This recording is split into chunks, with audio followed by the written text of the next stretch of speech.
Okay, so hello everybody. We're here.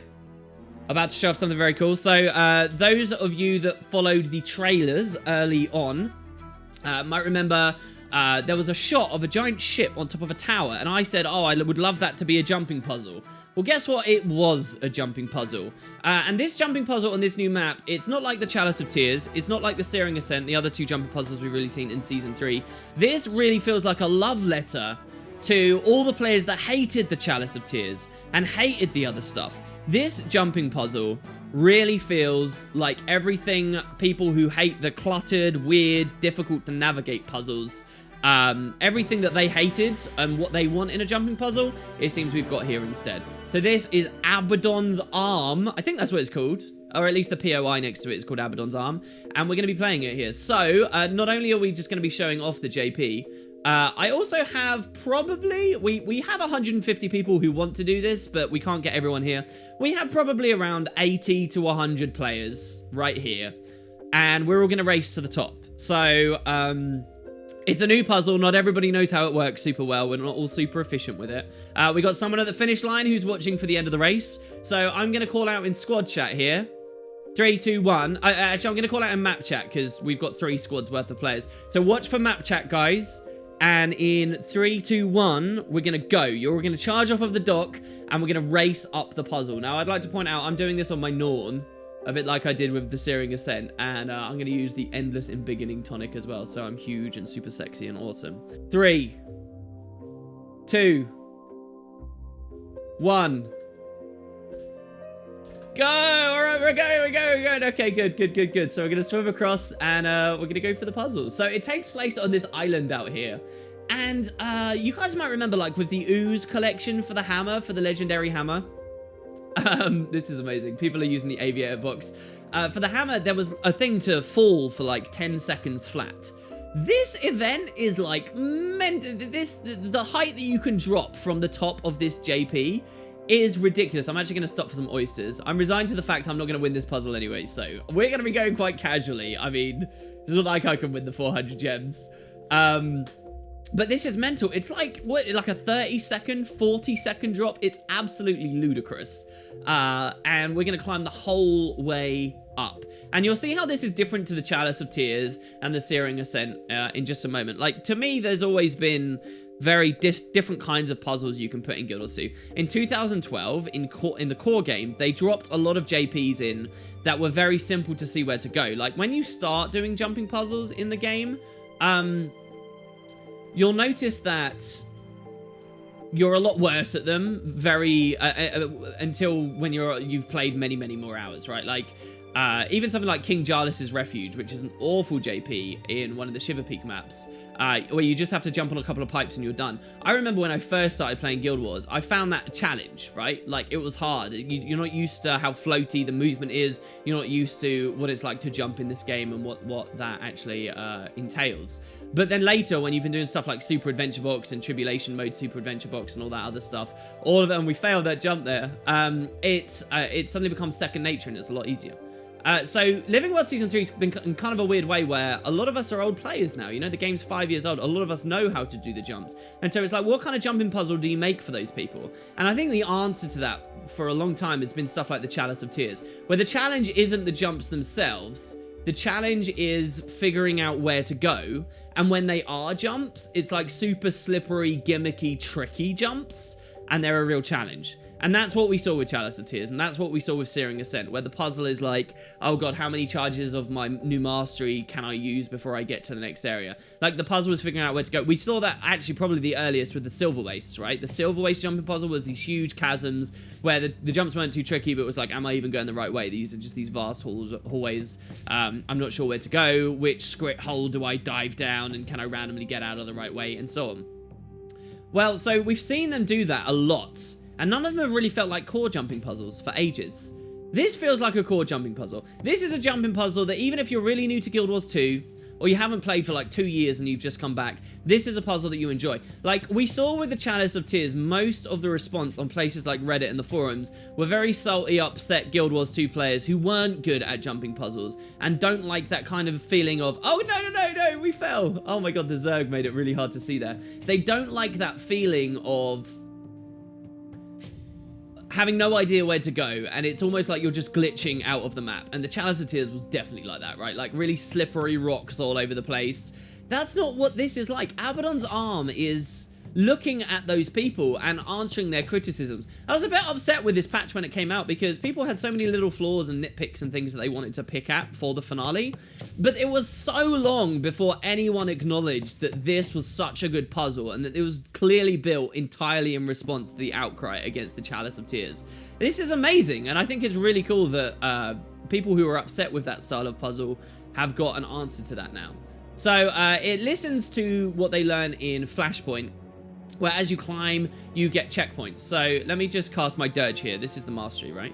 If I get rid of this, every now and then you will find a checkpoint as you climb up. So you can see here on my active effects, I've got Wild Growth. But as we walk in here and we find this chest, we get this, right? Return to checkpoint. So at any point, I can hit my special action hotkey and I'll go back to the checkpoint. So we saw that this happened in Flashpoint and with the Searing Ascent puzzle. They've done that here again, but the design of it is, you know, it's always clear where we're going. We're going up. And so how do they make it cool, though? That's the question, right? When you have generally simple jumps and when you have general clarity on where we're supposed to go, how do you make the puzzle cool? How is that interesting now for, you know, established players and new players alike? And I think they found an awesome answer. It's this giant freaking tower. Look at how long we've been climbing, right? Already, and we'll land on this box here. I'm a little bit scared I might mess up. Look at how high up we are already. Already this is insane. Already this has dwarfed most puzzles in the game in terms of the height we've got to. And it will just keep going. If we look up, you might genuinely feel a little bit dizzy. This was on the trailer. I didn't realize from the trailer just how mental this puzzle actually was, though. And I gotta say, I really love it. I really love what they've done. And I love that feeling that, you know, with gliding in the game as well now, when you do a puzzle like this, it's kind of like, you know, we get these checkpoints like this. But the truth is, every little jump is kind of like a checkpoint at this point. I think I might have gone the wrong way there. Because there is a little bit of a question sometimes as where we go. It's like every little moment is a checkpoint because you can just use gliding to catch yourself like one rung lower. No, we don't know where we're going anymore. Are we going the right way? Is it up there? I think it might be up there. Did we jump on this and then go along? I'm actually going to cheat a little bit here. And I'm going to run Sundering Leap because I think that's in range. It is. There we go. We're going to use Sundering Leap. Oh, once upon a time, only engineers could do that with their rifles. And then elite specializations. Oh, somebody fell quite bad as well there. I'm so sorry. But, you know, the ground isn't slippery. I'm doing this on a max-size Norn. And it's pretty casual. It's pretty easy. Someone says in chat that they'd love to play this in VR. Oh, my God. Can you imagine? Like, it would be actually terrifying to play this in VR. If there was a proper VR solution for Guild Wars 2, that would be amazing. But there's kind of not at the moment, so it would be more of a gimmicky thing. That would be crazy. Doing this purely in first person. I mean, this has always been a thing since first person got added to the game to do all the JPs in first person. But look at how beautiful it is. I'm even tempted to sort of turn off my UI, but I don't think I will. So we've got to come to the edge of this. This is a curious part. The only complaint I've seen of this entire puzzle online is what we're looking at right here. This is actually a blind jump. The question is, where do we go? Now, you can see the entire Zergs going that way, but if you're doing this on your own, and I've talked about that a little bit before as well, the social aspects of doing jumping puzzles like this. If you're doing it on your own, it's essentially a blind jump. Which way do we go? But I would actually argue, a little blind jump isn't too bad when you've got gliding and when you've got a checkpoint right next to this area. So I think it's perfectly okay there. But also, I would say this isn't even really a blind jump because you know how you've been climbing the spire. You've been going around clockwise, right? And so the truth is we'd keep going around clockwise. You were just around this corner. You know, in theory, that there's nothing much going on there. And so you just keep going clockwise. So I don't even think this is too bad. You know what this reminds me of was a lot as well? An old PS1 game I used to play called Pandemonium. And the second level was just climbing this giant tower. So yeah, we're going to glide around. We're going to make sure we got our mastery for lean techniques. I think you need. Maybe you don't even need lean techniques. I mean, look at how safe and easy that jump is as well. The Chalice of Tears would have a blind jump and to a nondescript area of the map, and you would only just be able to make it at the max extent of your glide. So, you know, that's a big difference. I think that's like the one blind jump in the whole thing. And so, yeah, I think that this is basically the perfect design for a JP, and I think this is quite exciting to look at when we think about the expansion as well. You know, the lessons that the devs have learned. As always, it's funny when a Living World patch comes out because everyone scrutinizes that Living World patch as if it's the be-all and end-all, as if nothing has ever existed before it and nothing will ever exist after it. You know, if the story is bad in one patch, then that's a damning statement on the entire game. If the Chalice of Tears was something you didn't enjoy when it came out, then that's a damnation on the entire game. But that's not quite true, right? Like, to me, it's easy to get caught up in the fact that this is the one patch and it feels like the be-all and end-all, but it's not. And what's even more fun about this to me right now is that it's like Season 3 has had a jumping puzzle for everyone. It's got a jumping puzzle for people who like this kind of stuff, and it's got a super extreme difficult jumping puzzle for, you know, diehard veterans of this area of the game in the Chalice of Tears. And it's even got kind of a slightly different challenge in the Flashpoint release jumping puzzle. It's a shame not every single one had a JP. Like, did we get a JP in Lake Doric? I don't think so. Not really, did we? Oh my god, Sundering Leap's really done its work here. So there we got another checkpoint, by the way. So if I, it's like every time you hit one of these boats, we get a checkpoint. And what a cool aesthetic as well, right? With the boats floating around everywhere. Like, as a bit of a lore nerd, here's something I thought. I'm curious if anyone else thought this, okay? Anyone watching this stream or this video. What I found amazing was how high we're climbing, and it kind of gives you a glimpse into the, like, how deep under the ocean ore would have been. You know, I talked in a previous video about this release and the diary we get from a Sylvari who spent a week wandering around the map. And, you know, in the lore, that's how long you could be traveling around Siren's Landing. For us, it's like, you know, 5 minutes of walking, but for her, it was a whole week. And I like stuff like that. Oh, we might have had did we have a winner there? What was that? Special action? Oh, no. Sorry. The message we got was to do with the meta. Never mind. I thought it was someone in the squad was broadcasting that someone had won the race.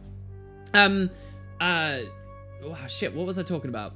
Oh, yeah. So you hear about this Sylvari who was traveling along for a whole week, right? And you kind of don't get a real glimpse. To me, this is a real glimpse, right? If this was a real world, the idea that someone was at the bottom of the ocean, you know, imagine the abyssal depths. That this was all water and all was this deep down. Because at the very top we find this up here, this is a ship. This is a boat that is landed at the very top. And I like the idea that that was sailing across the unending ocean and it snagged just a little something. And it turns out what it snagged was the very peak of a tower that was once upon a time the sunken kingdom of Ore. How cool would that be? That's so amazing. Also, we're missing this jump up a million times. Oh, we do have a winner. Somebody's already at the top. Holy crap, we have a winner. All right, we made it. We made it finally. Now we steadily walk up the mast. Very gently. People randomly pulsing swiftness on me is actually terrifying right now.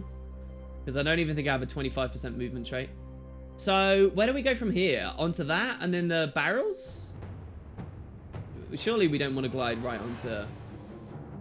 I'm going to go over here. And then I'm going to go onto that pole.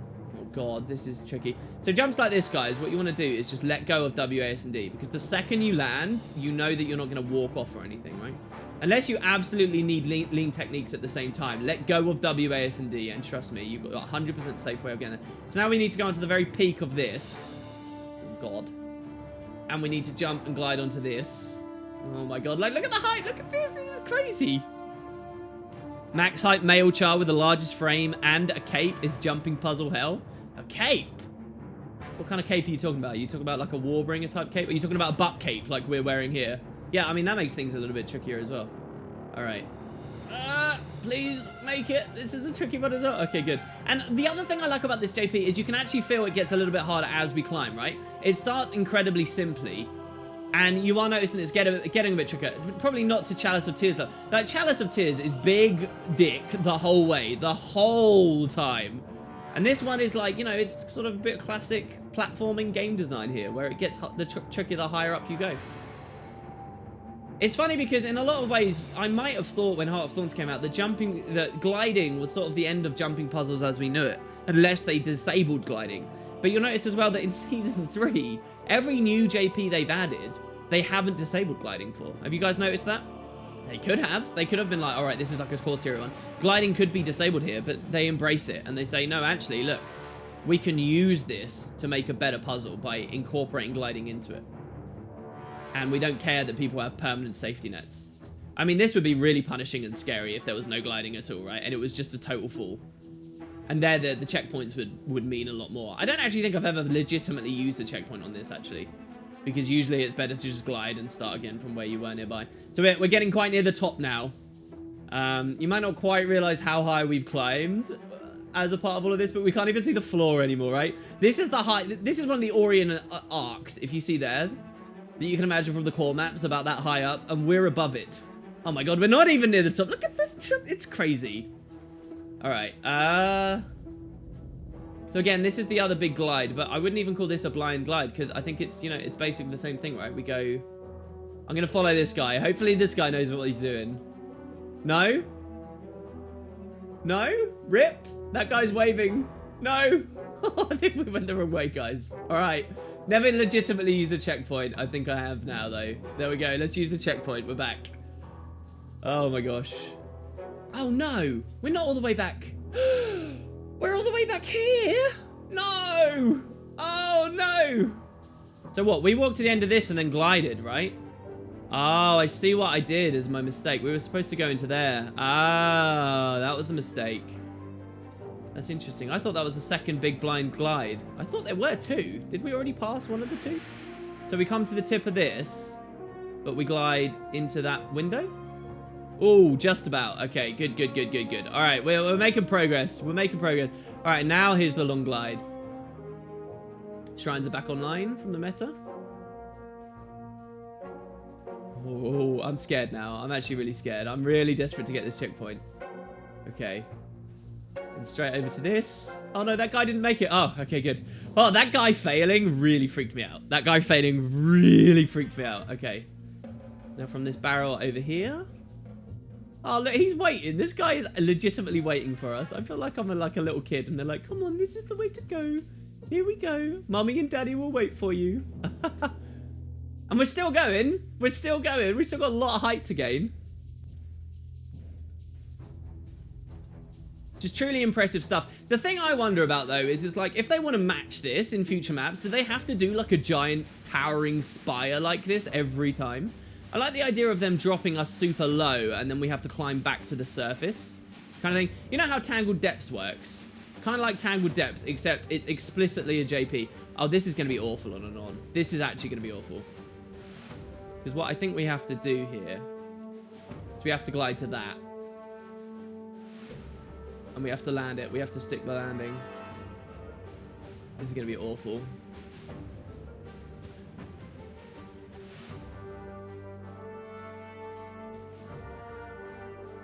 We have to jump from this to this, maybe? No, we have to land on that, don't we?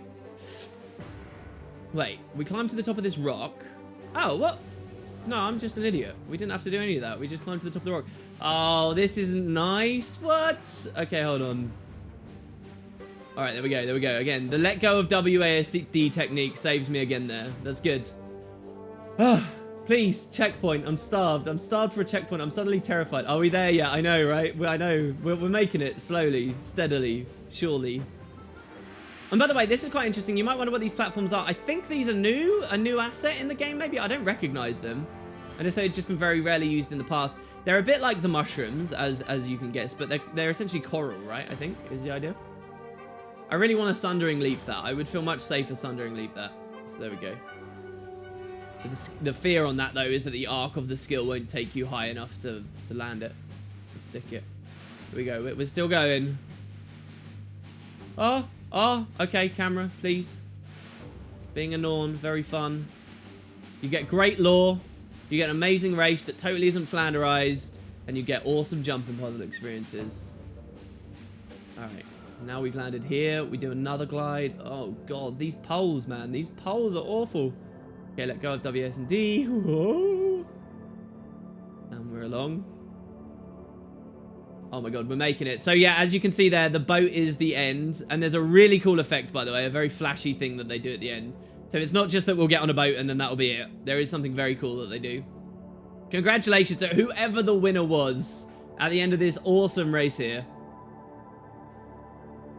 I'm surprised we've got an expert that got through so quickly, so fast. So probably not that pole. Probably we just follow the coral here. And we go over there. But yeah, I like the style that this jumping puzzle is, and hopefully you guys can sort of see the difference here. And hopefully people appreciate that, because I did not see anybody even remotely talking about it. I was a bit worried because it was like people complained about the Chalice of Tears probably because they couldn't do it and they struggled with it. And then so then they get a jumping puzzle that sort of answers that, but therefore is a little bit easier.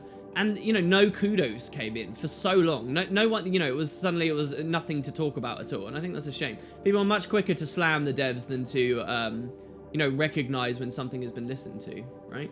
And this is obviously something that's been listened to. There we go, we're on the boat. Awesome. Okay, cool. Now, what happens here is you get two things. You get a chest at the end, and we get to run along. Lots of people up here already. Actually, less people at the end than I thought. Look at this.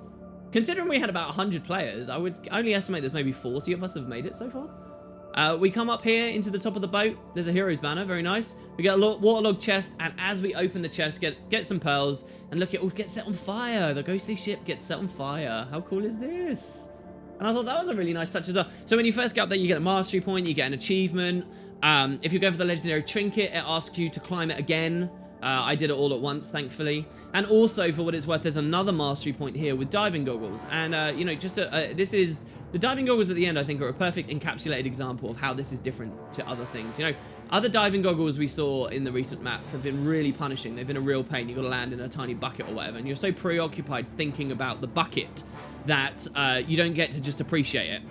Here you go. This is the puzzle. Congratulations, winner. I will send you your gems very soon. But just to see how high we have climbed here, guys, it's a shame we can't get to the very top of the boat. I think that would have been nice. But to show how high we have climbed, this rivals what it's like to break out of the Gilded Hollow and fall from the very top to the very bottom. If you don't quite realize, this is the tower. This is the arm of Abaddon. This is what we did. Are you ready? Woohoo! Look at this. Look at how crazy this is. There's no bucket to land in. We just use some skills and we flip. Oh my god, look at the whole Zerg falling. This is brilliant. And we just keep falling and falling and falling and falling. What a cool JP. So if you guys haven't played it, if you have got a friend or something that hasn't played for a while, this is definitely something to show off in terms of the Season 3 maps. Really, really excellent stuff. And I hope you guys enjoyed. That's just another part of Siren's Landing. Thanks very much for watching, guys. And I will see you next time.